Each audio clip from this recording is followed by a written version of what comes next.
Hey guys, welcome to the second episode of Bengal Buzz. I'm Brianna Negron, and today I'm speaking with Angelina Vecchione. And today we're talking about healthy and unhealthy relationships. So, let's do it. Let's do it.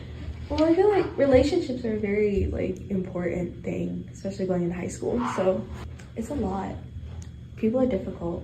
It's important to have good people around you, because if you don't, you're just setting yourself up for bad times, honestly. So, what is a healthy relationship? Okay, so this is coming from a perspective of someone that hasn't ever been in a relationship before. A healthy relationship is honestly, at the end of the day, just mutual respect for each other and respecting each other's boundaries and wishes. And it's a partnership. It shouldn't be one-sided. You work together to make yourselves better and to forward your lives. And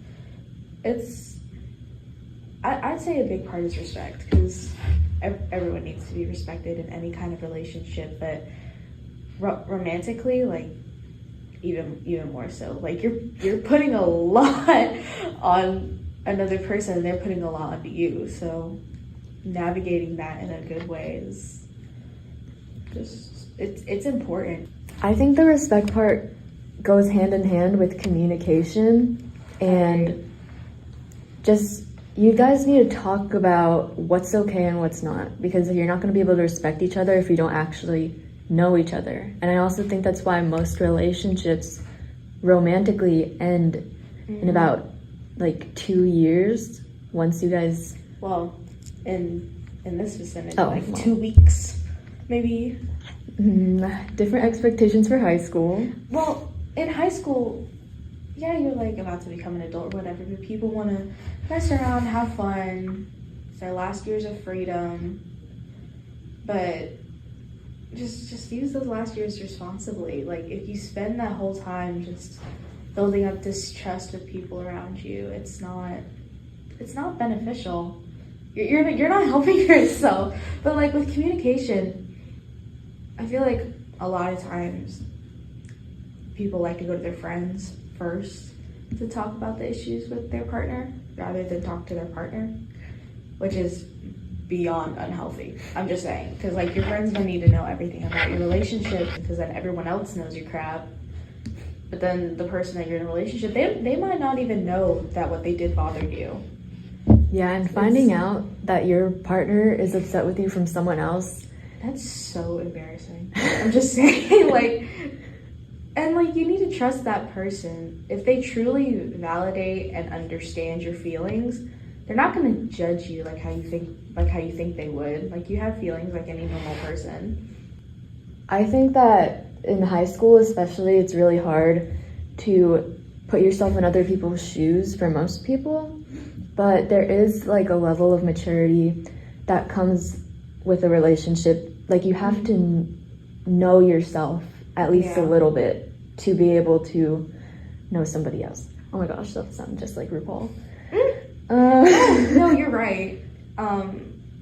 Relationships require a certain level of maturity, and recently I've just been seeing a lack of that. I think it's very important to decide whether it's you who needs to evolve or think about yourself, but it's also the matter of finding the right person. I think a lot of the people who are mature in high school, they find themselves feeling more lonely, but it's not really their fault. I agree. Because it's harder to find someone who's on your level when you're aware of it. It's easier to pass somebody in the hallway and start crushing on them because you don't know anything about them and you don't know how they act. Yeah. Especially what you're saying with the people that have a certain level of maturity to them. I agree. And I'm not saying that in a way of I'm making myself look better. That's not how it is at all. I'm just wired differently. Yeah. And I agree. We do end up feeling lonely because we feel like we're missing out on something because we see everyone else doing it. Like, your person will come in time, trust. People who are in a relationship that may not be the healthiest don't want to hear about that it's not the healthiest. And they'll still ask you too. Like, They definitely, if your relationship is unhealthy, you definitely have that feeling deep within that you know, but you're not ready to accept that. yeah. And that's okay. Not really. But It's a part good that you recognize it's a that part of it's growing not up. right.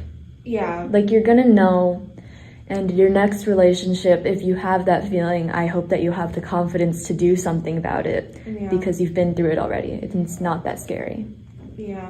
I mean, with unhealthy relationships, if you feel that way about it, it's honestly just go with your gut, because you at the end of the day, like, you understand yourself pretty well at this point. If you don't, then okay.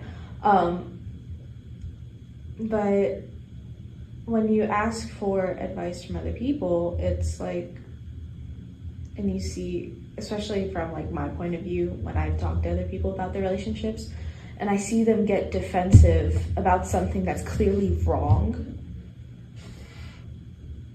I'm not gonna push them, but that kind of sends off warning signs for me. Yeah. It's like they're trying to justify unhealthy behavior, and that's not right.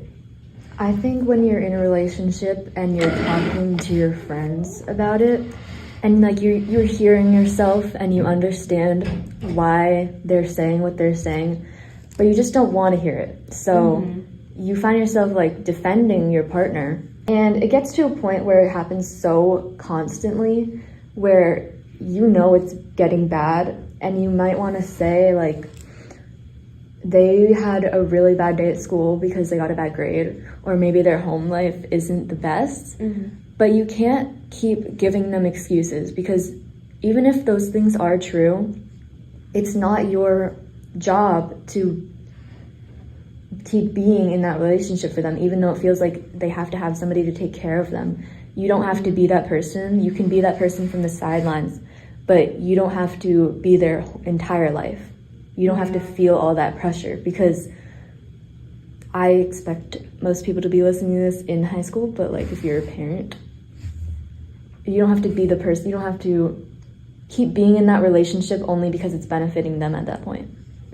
So since we're already making our way down this route of unhealthy relationships, let's just get into the red flags. How do we know if our relationship is unhealthy? And, you know, like I said, if you have a suspicion that your relationship is unhealthy, it probably is. But that doesn't mean that there's not a turning point of that. That doesn't mean that it can't get better, because it can. It can. But finding that one person in high school, I know it happens, but you don't have to make it work. Yeah. There's going to be a lot of more opportunities for yourself, and you don't have to settle and keep sticking by. Yeah. Because also, like, in high school, we always think that we're grown, or at least a good amount of people always think that they're grown. I think when you're in a relationship, there's a sort of blindness that happens to everything around you. And that might even make you shut out, like, your friends or your parents. Blazing red flags right now. If you're shutting out your friends, Right. you are becoming codependent, and you're on the way to only, like, getting by if you texting them all day. And I think that is, like, codependency is, like, my worst enemy. I'm majorly beefing with it. Especially, like, this can happen with your friends too. This happens when you and your partner only ever hang out with each other. You stop texting your friends. You don't respond to anybody except for them, and you're texting them all the time. If you're only living with one person in your life, you're not going to be able to continue to keep growing as a person. No, I get it. I get it. No, because if you're just shutting yourself out like that, how exactly are you going to have a social life? Like, there's other things outside of your relationship that you can do. Like, you have friends, you have family. Whoever's listening to this, your family and your friends are important. it doesn't even have to be like your parents or your siblings. It could be like your cousins or someone like that. I know personally, my family is definitely going to end up having a say in my relationship, not necessarily in how it goes, but their opinion matters to me, and they'll probably notice more things than I would if I feel emotionally about another person. Yeah, a lot of this happens without you even meaning to act like that, but especially when you're on the friend's point of view, you're not being a good friend to them. And you're hurting them and you're making them pull away. And it's especially important to remember like who you are outside of this relationship, and that you have your own life and that you can live without them. Because when things start to go down a different path, who are you going to have to lean on? Because you can't go back to those people after shutting them out and expect them to take you back right away. Yeah. It's like you're betraying their trust in a way. But with like shutting your friends and everything out, that's like a huge red flag. I feel like if they just want to isolate you, that's already suspicious. I'm sorry, that's just suspicious. Like there's a point, especially when it's like the first month and you guys are just, I think a lot of high school relationships start to get intense when you guys are just constantly texting. Don't destroy all your support systems. Yeah, because in high school, support systems are very important. Yeah, they're everything. Okay, let's talk about manipulation. Yay! Okay. No, not yay. Okay. That was sarcastic. I'm so sorry. Manipulation is It can be very subtle. honestly, yeah, you might not even see it coming. Yeah. You might hear it from your friend. You're like, do you know you're being manipulated right now? Or like gaslighting. If you find yourself apologizing for yourself, like apologizing for things that you do that aren't so minuscule, like if your partner keeps making you cry and you're constantly apologizing, saying like, I'm sorry, I'm so sensitive, like blah blah blah, and they're agreeing, like they're like, yeah, you are quite the crybaby. Like that's a little bit crazy. And they should be comforting you. They should know you well enough, first of all, to stop saying things constantly that's gonna make you cry. Like they should, first of all, they should be comforting you. They should, it goes both ways. So you never have to change yourself for someone else. And there's a difference between saying they told me that I talk too much and I talk too loud and it's embarrassing. They're asking me to stop saying this, but now I don't think that they like me for who I really am. Because if they are mature enough to be communicating with you that you saying something is making them uncomfortable, you have to match that maturity. Yeah. And maybe you're not the one who's ready for this.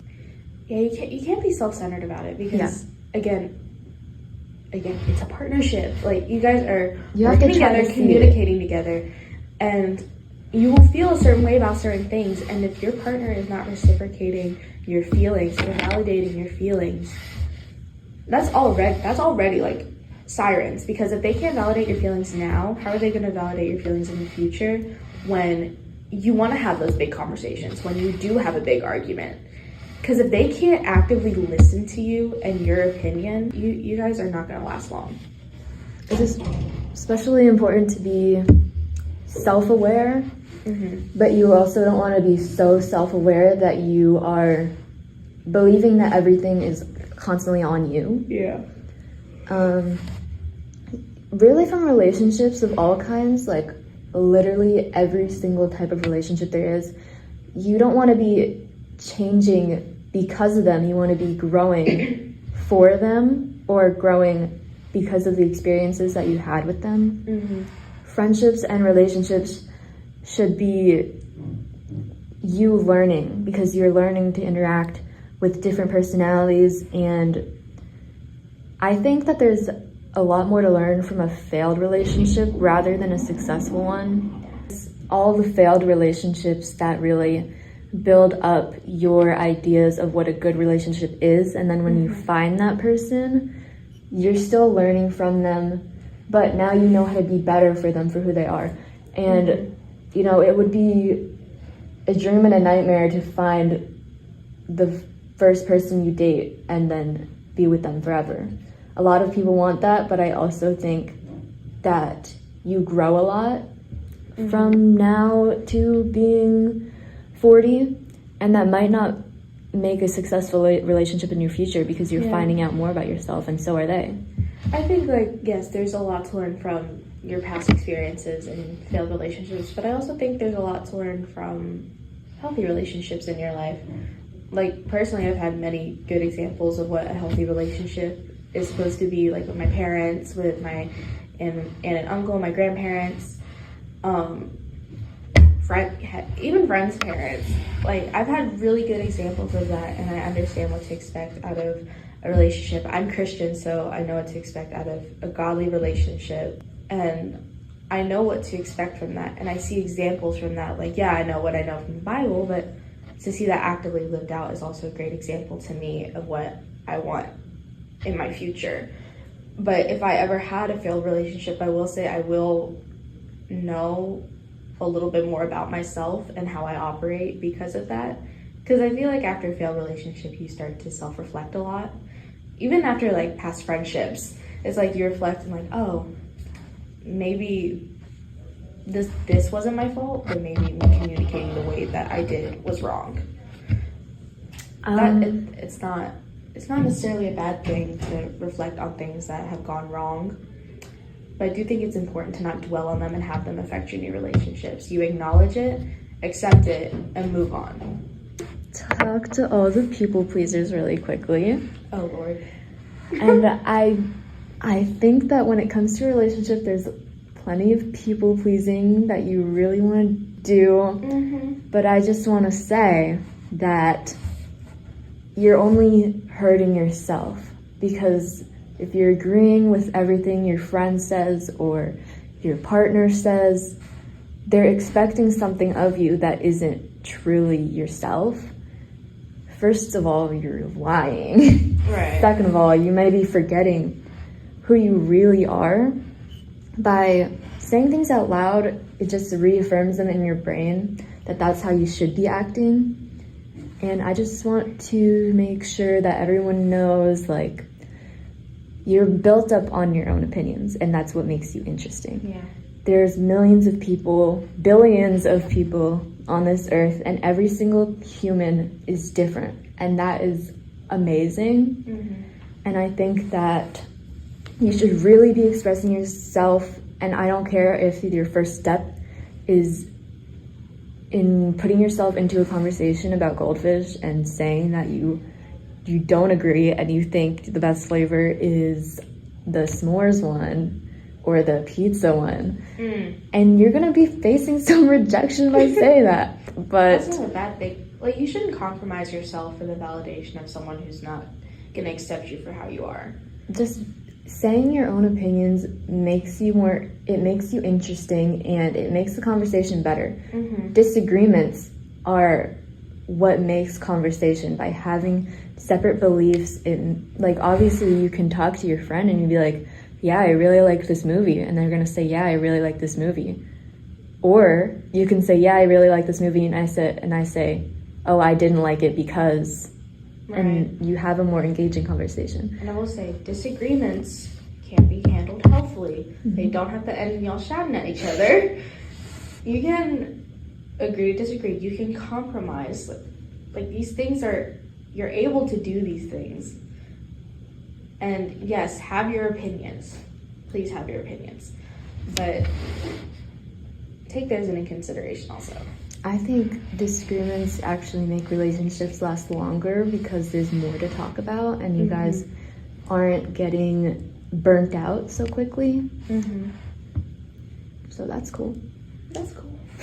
When you're in a relationship, you shouldn't always be thinking about the future. It's also super important to enjoy where you are. Be present. Yes, it's important to think about, like, you know, if it's coming up and you'd be like, oh, I don't know if they're gonna move in with me when I move from this town, or if they're just going to stay here. It's important to think about that, but it's important to enjoy what you have now.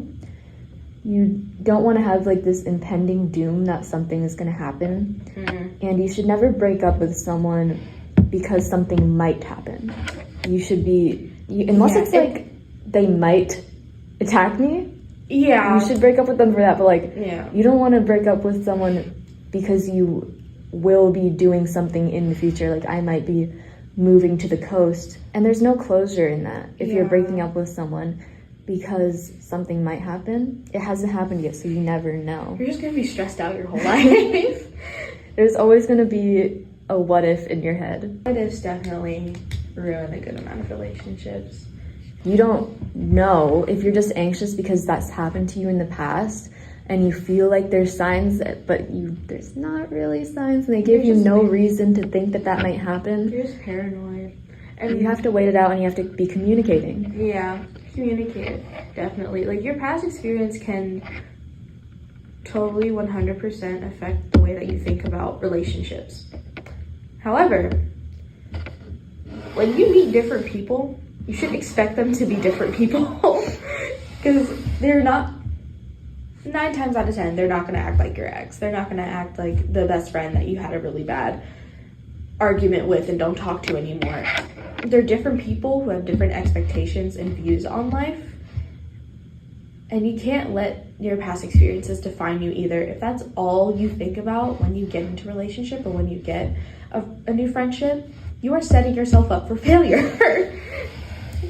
But it's also very helpful to know what might, well, no, we just talked about that. Yeah. But it's helpful to know the signs that something might be going on. Yeah.